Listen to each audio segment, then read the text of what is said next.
Assalamualaikum warahmatullahi wabarakatuh. Waalaikumsalam warahmatullahi wabarakatuh.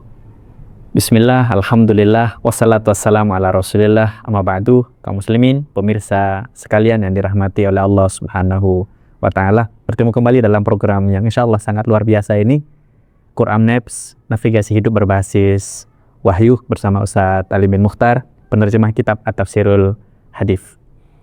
Pada sesi kali ini kita akan membahas tentang Al-Quran dan alam gaib. Bisa dilihat di dalam bab 6 halaman 70 dalam kitab ini. Ustadz, di Indonesia ini kalau kita berbicara tentang hal-hal yang gaib biasanya pada hal-hal yang menakutkan. Nah, sebenarnya Al-Quran sebagaimana dibahas oleh Syekh Muhammad Izzat Darwazah ini membahas tentang alam gaib itu seperti apa dan apa tujuan dihadirkannya hal-hal yang gaib di dalam Al-Quran. Ya. Bismillah, alhamdulillah, wassalatu wassalamu ala rasulillah. Ya, jadi kita kan tahu ya, kalau kita di Indonesia itu bicara alam gaib itu biasanya konotasinya horor gitu. Jin, terus ada pocong, ada suster ngesot, hantu-hantu macam-macam lah gitu ya, genderuwo dan seterusnya, itu horor lah pokoknya. Atau bahkan film-film horor itu sangat laku ya. Lalu ketika Quran itu bicara tentang alam gaib gitu ya, sebenarnya apa sih yang dibicarakan di situ ya?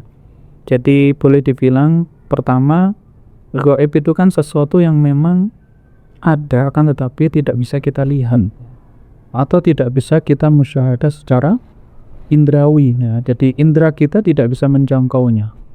Itu baik sesuatu yang mungkin ada di masa lalu atau di masa depan, atau ada bersama kita, tapi kita tidak mampu menjangkaunya, itu gaib ya. Jadi kayak Rasulullah SAW itu kan sudah tidak bersama kita. Itu kalau kita beriman kepada beliau itu juga beriman kepada yang gaib. Yang gaib itu kan kebalikan dari hadir kan. Nah, jadi kalau anak sekolah itu gaib itu kan nggak hadir gitu ya. Rasulullah itu beliau gaib karena sudah tidak bersama lagi kita dalam alam dunia ini gitu ya. Begitu juga akhirat di masa yang akan datang itu adalah gaib ya, karena ya tidak bersama kita. Demikian juga ada yang sekarang ini sudah ada, akan tetapi dia tidak bisa kita tangkap dengan panca indera kita tadi. Ya, salah satunya yang banyak dibahas di dalam Al-Quran adalah tentang malaikat dan jin gitu ya.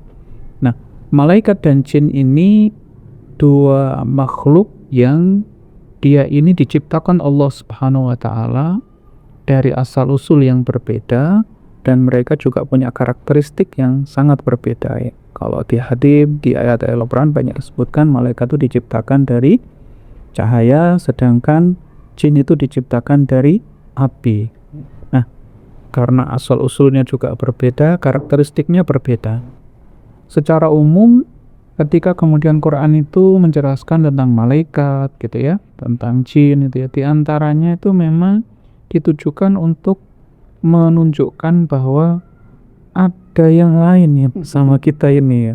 Karena malaikat itu kan ada tugas-tugas ya, tugas-tugas diantaranya misalnya salah satunya kan adalah mencatat amal-amal kita ya. Makanya keimanan kepada malaikat itu menjadi bagian dari rukun iman ya. Setelah kita mengiman kepada Allah, itu salah satunya adalah beriman kepada malaikat itu.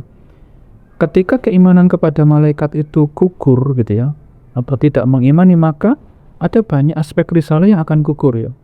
Karena dengan demikian maka Rasulullah itu menjadi tidak sah mengaku nabi, karena wahyu toh diantarkan oleh malaikat gitu ya.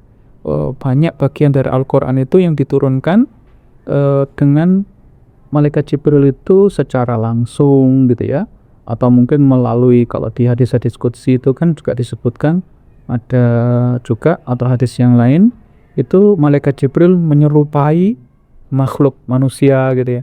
Nah, ketika keimanan kepada yang malaikat ini hilang atau gugur, maka banyak aspek syariat yang bahkan menjadi tidak bisa dipercaya, karena seolah-olah itu kan mungkin bisa orang mengatakan itu buatan Muhammad saja, dan ini diban oleh orang-orang Quraisy ya, orang-orang Arab waktu itu. Mereka mengatakan, Muhammad ini bohong aja berinteraksi dengan malaikat. Kenapa? Karena mereka tidak melihat.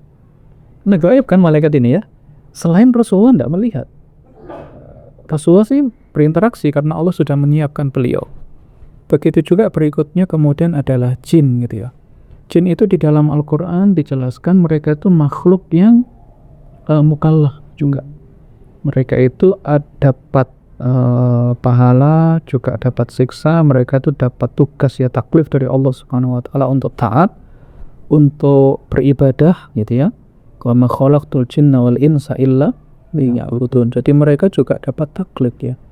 Nah, maka di sini kemudian salah satu bagian itu adalah nanti berhubungan dengan setan, berhubungan dengan iblis ya. Di mana setan ini, iblis ini yang menggoda manusia. Ketika kemudian orang tidak mengimani ini, maka mereka akan mengatakan, dan itu nanti di tafsirnya Syekh Darwaza akan banyak mengungkap, ada orang-orang yang berteori bahwa setan itu atau iblis, jin itu bukanlah makhluk real, tapi itu hanya metafora dari kekuatan dorongan buruk. Begitu juga malaikat, menurut mereka itu bukanlah sebuah makhluk real, makhluk tersendiri gitu ya, tapi itu hanyalah metafor yang digunakan Quran untuk menunjukkan kecenderungan baik di dalam jiwa manusia gitu ya.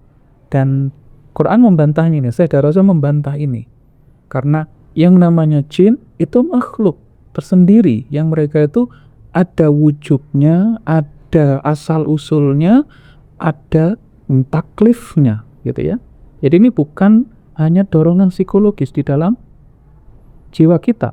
Begitu juga malaikat itu ya makhluk yang Allah tugasi dengan banyak tugas-tugas. Mereka juga punya asal usul dari cahaya. Kemudian mereka ini memang makhluk tersendiri yang berbeda dengan manusia, berbeda dengan jin, berbeda dengan alam semesta ini. Sehingga tidak bisa dikatakan mereka hanyalah personifikasi atau mereka itu hanyalah metafora dari dorongan baik dan dorongan buruk di dalam jiwa manusia. Itu yang hendak jadi hendak dinyatakan Syekh Darwaza di dalam ini. Jadi ketika Quran mengatakan itu hubungannya sangat panjang ya.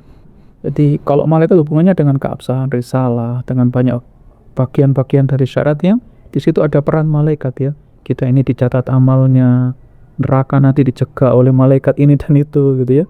Kalau jin itu karena yang iblis itu kan dari jin, kana minal jin di surah Al-Kahfi disebutkan ya.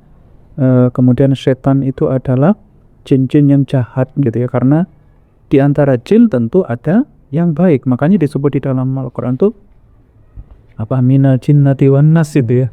Ya ada yang jahat itu ya, ada yang membisik-bisikkan kejahatan nih, golongan jin dan manusia. Jadi yang menariknya di situ memang keimanan kepada hal yang gaib, khususnya malaikat dan jin ini sangat erat hubungannya dengan bagian syariatnya. Nah ini ketika keimanan kepada jin dan keimanan kepada malaikat dan keberadaan jin ini gugur atau mungkin tidak diakui, bahkan dianggap hanya sebagai personifikasi atau metafor gitu ya, itu mengakibatkan nanti kita orang mengatakan berarti malaikat tidak ada, jin tidak ada, ya berarti itu hanyalah semacam dorongan baik atau buruk yang ada di dalam manusia. Itu tidak tepat seperti itu ya, karena sangat banyak ayat Al-Quran yang menjelaskan dengan sangat gamblang bahwa mereka adalah makhluk tersendiri, mereka punya tugas-tugas dari Allah Subhanahu wa taala. Malaikat tugasnya apa? Jin juga menerima taklif, dan di akhirat nanti di dalam banyak ayat Al-Qur'an, banyak hadits, mereka juga akan dikumpulkan oleh Allah Subhanahu wa taala. Jin akan dimintai pertanggungjawaban, ada yang kemudian mendapatkan balasan kebaikan, ada juga yang diazab oleh Allah Subhanahu wa taala. Para malaikat tidak ada yang bermaksiat ya. Malaikat mereka nanti akan ada yang itu ya menjadi saksi-saksi ya, dan menarik orang ke neraka, ada yang membukakan pintu surga dan lain sebagainya. Jadi poinnya di situ ya, bahwa keimanan kepada malaikat dan keberadaan jin itu sangat erat hubungannya dengan bagian lain dari bangunan keseluruhan syariat Islami. Berarti itu. Oke, Masya Allah ini luar biasa. Ternyata kebalikan. Ini justru bukan menakutkan, tetapi ya membangkitkan semangat kita bahwa dibahas alam gaib di dalam Al-Quran satu menunjukkan bahwa kita tidak sendiri. Ada hal yang sangat agung, sangat luar biasa di luar kita yang menjadi bagian daripada ayat-ayat Allah Subhanahu wa Ta'ala yang perlu diwaspadai. Perlu diwaspadai. Kemudian yang berikutnya bahwa hal-hal yang gaib ini adalah bagian daripada syariat yang tidak bisa dilepaskan daripada manusia itu sendiri. Masya Allah, ini tentu sangat menarik. Detailnya bisa dibaca di dalam buku terjemah pengantar tafsir modern ini. Sesi ini kita cukupkan sampai di sini. Kita akhiri. Wallahul hadi ila siratal mustaqim. Assalamualaikum warahmatullahi wabarakatuh.